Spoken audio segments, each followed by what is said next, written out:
উনি কথায় কথায় তারেক রহমানকে সবার সামনে তুমি তুমি করে বলতেন। তারেক রহমান সাহেবের সঙ্গে খলিলুর রহমান সাহেবের যে একটা দীর্ঘদিনের সম্পর্ক আছে, খলিলুর রহমান সাহেব যে ওয়ান অফ দ্য বিএনপির যাকে বলা হয় পাওয়ার পলিটিক্সের মাস্টার মাইন্ড, এটা মানে সুব্রত দা গোপন রাখতে চাচ্ছে।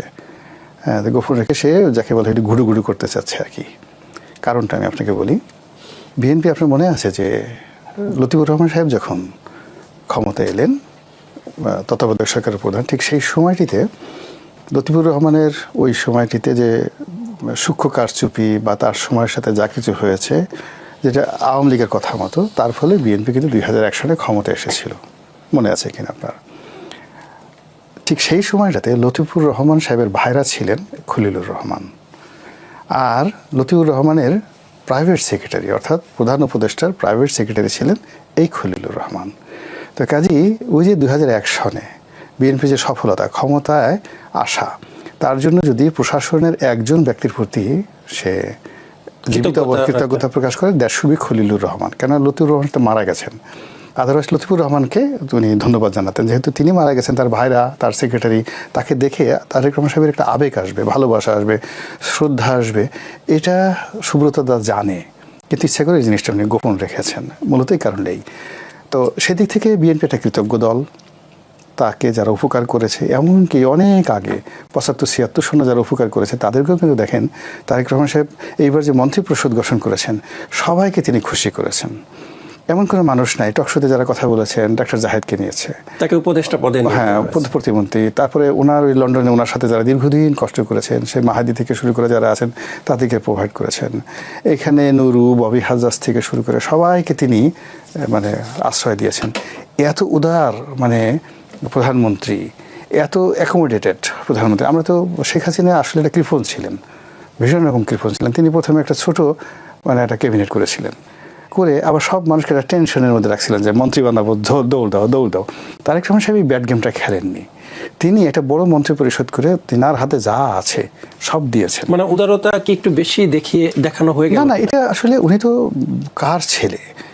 শহীদ প্রেসিডেন্ট জিয়াউর রহমান সাহেবের ছেলে, বেগম খালেদা জিয়ার ছেলে।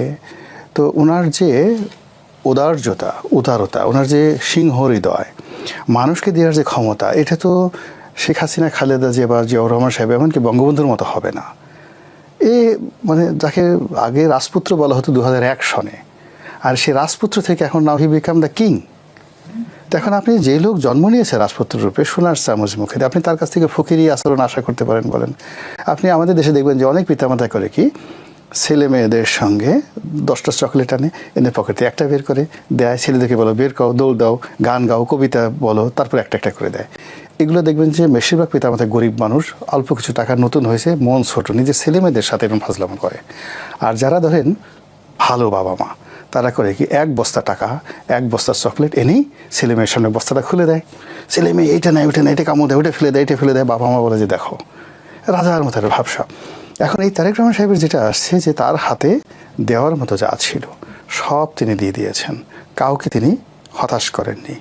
কিছু লোক আছে, দলের যারা লোকজন আছে, সিনিয়র যারা লোকজন আছে, এদেরকে উনি দেননি, ইচ্ছা করে দিয়েছেন, ইচ্ছা করে দেননি। এখানে কোনো এটা মূল ব্যাপার হলে এই লোকগুলোকে তার পছন্দ হয়নি।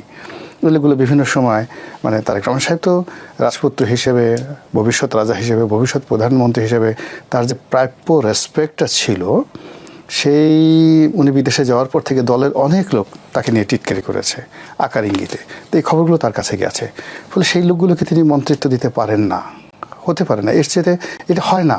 আমি একটা লোকের মন্ত্রী দিলাম, সে আমার পাশে বসে রইল, তারা দেখলে আমার মেজাজ গরম হয়ে যায়, আমার কোনো কিছু লিখতে ইচ্ছা করে না, বলতে ইচ্ছা করে না। তো এরকম বিএনপির অনেক লোক আছেন আমাদের দৃষ্টিতে একেবারে সিনিয়র টপ পর্যায়ের যারা বিএনপির টপ পর্যায়ের সবাই দেখেছি, তাদেরকেও কিন্তু মন্ত্রিসভায় জায়গা, হ্যাঁ, এরা সবাই এই তরুণ নেতৃত্ব তারেক রহমান সাহেবের প্রতি যে ডিউ রেসপেক্ট, এটা দেখাননি।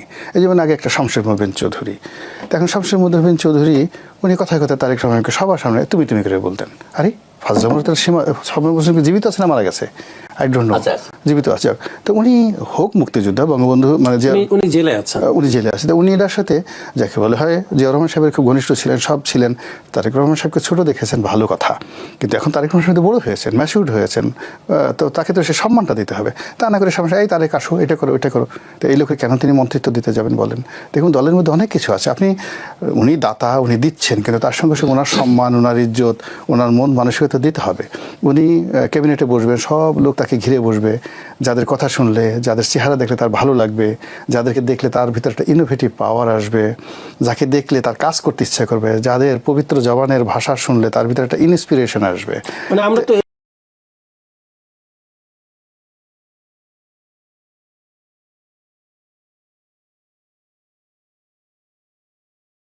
এরকম দেখেছি যে শেখ হাসিনা সরকারের সংসদ, মানে তার আশেপাশে এমন লোকজন ছিলেন যারা তোষামত করতেন, গান গিয়ে শোনাতেন, মানে এমন এমন একটি হ্যাঁ, না এটা এই কারণে তো তিনি 15 বছর থাকতে পেরেছেন। এখন উনি যদি গান গাওয়া শুনছেন, এটা কিন্তু ওনার জায়গাতে যদি আপনি তুফাইল সাহেবকে রাখতেন, তুফাইল সাহেব তার সমালোচনা করতো, সুরঞ্জিত বাবুকে রাখতেন, সমালোচনা করতো, উনি বিশ্বাস করেন 15 বছর ক্ষমতায় থাকতে পারতেন না, 15 বছর থাকতে পারতেন না, সেখানে আয়ু কমে যাইতো।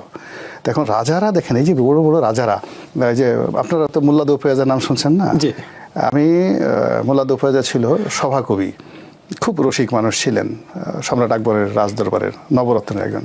আরেকজন ছিলেন হলো ফৈজি টোডরমল দোপেয়াজা, আর আরেকজন হিন্দু ছিল, এক ভদ্রলোক ছিলেন, আমার নামটা মনে আসতেছে না, খুবই নাম, খুব কৌতুক করতেন।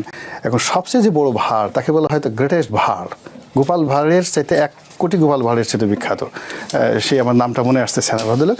তো ফতেপুর সিকরি, আমি আসবো আচ্ছা 1 মিনিট, সেই ফতেপুর সিকরির আকবরের পাশের রুমে মানে তাকে জায়গা করে দেওয়া হয়েছিল, আমি ওখানে গিয়ে দেখে আসছি। তো কাজী রাজা যিনি হবেন তার শান্তি হলো বড় কথা, রাজার নীতি হলো রাজনীতি। এখানে তারেক রহমান সাহেবের ইচ্ছা, তার ভালো লাগা, তার ভালোবাসার উপরই আমাদের দেশের ভাগ্য নির্ভর করে। তার হাতে এখন গাড়ির স্টিয়ারিং, আপনি পিছন থেকে একটা বাজে কথা বলেন, একেবারে গাড়ি সহ খাদের মধ্যে ঢুকিয়ে দেবে, একদম সব মিলিয়ে মরা লাগবে। আর যদি আপনি তাকে ভালো কথা বলেন, তাহলে দেখা যাচ্ছে গাড়িটা এমন জোরে চালাবে, বাংলাদেশে একেবারে সিঙ্গাপুরে নিয়ে যাবে। তো আপনি কী চান? সিঙ্গাপুরে যেতে চান? তো এই জন্য তার যে মন্ত্রী পরিষদ যা কিছু আছে তিনি তার মতো করে সাজিয়েছেন। আমরা শুধু বলবো কথা বলা যাবে না, না বলবো, আমরা বলবো মারহাবা মারহাবা, শাহালা আহলান ওয়া শাহালান। হ্যাঁ, আপনি যা কিছু করেছেন চমৎকার করেছেন, আল্লাহ আপনার প্রতি রহমত বরকত দান করুক, সামনে মাহে রমজান আসছে, আমি আপনার জন্য অতিরিক্ত 2টো মানে নফল রোজা রাখবো, ইত্যাদি ইত্যাদি কথাবার্তা। এগুলো শুনলে উনি কাজে শান্তি পাবেন। আজকে আমরা যেটা খবর পেয়েছি বা দেখেছি যে উনি ফজরের নামাজ পড়ে রাস্তা ঝাড়ু কিন্তু দিয়েছেন। এটা উনি দেননি, ওটা দিয়েছেন জামাতের আমির। যে পরিষ্কার পরিচ্ছন্নতা জামাতের আমির করেছেন, জামাতের আমির করেছেন, তারেক রহমান সাহেব করেননি। তো জামাত মানে এটি দিয়ে তো আমরা ইতিবাচকতা আমরা যাচ্ছি, আমরা সবার সাথে সবাই পাল্লা দিচ্ছে। তো জামাতের আমির সাহেব যেভাবে কাজ করছেন, তারেক রহমান সাহেব তিনি কিন্তু ঘোষণা দিয়েছেন যে ক্ষমতা নেবার পরে ফজরের নামাজ পড়ে উনি দেশ গঠনের কাজে লেগে যাবেন যদি ক্ষমতায় আসতে পারতেন, এমন একটি ঘোষণা তিনি দিয়েছেন। যদিও ক্ষমতায় আসেনি, কিন্তু তিনি তার কথা রেখেছেন। সে তো ওই এলাকা করছে, এবং তিনি যদি প্রধানমন্ত্রী হতেন, হয়তো প্রধানমন্ত্রীর কার্যালয়ের সামনে রমনা পার্ক, তারপর শেষে সংসদ ভবন, এই এলাকাতে হাজার হাজার জামাতের কর্মী, মহিলা কর্মী তারা একসাথে ঝাড়ু দিতে যেতেন, হয়তো সুব্রত দাকেও ডাকতেন, আমিও যাইতাম। এটা একটা অন্যরকমের ওয়ার্ক, সবাইকে তাহলে ফজরের সময় জেগে থাকতে হতো, ফজরের সময় জেগে থাকতে, শরীরের জন্য ভালো তো।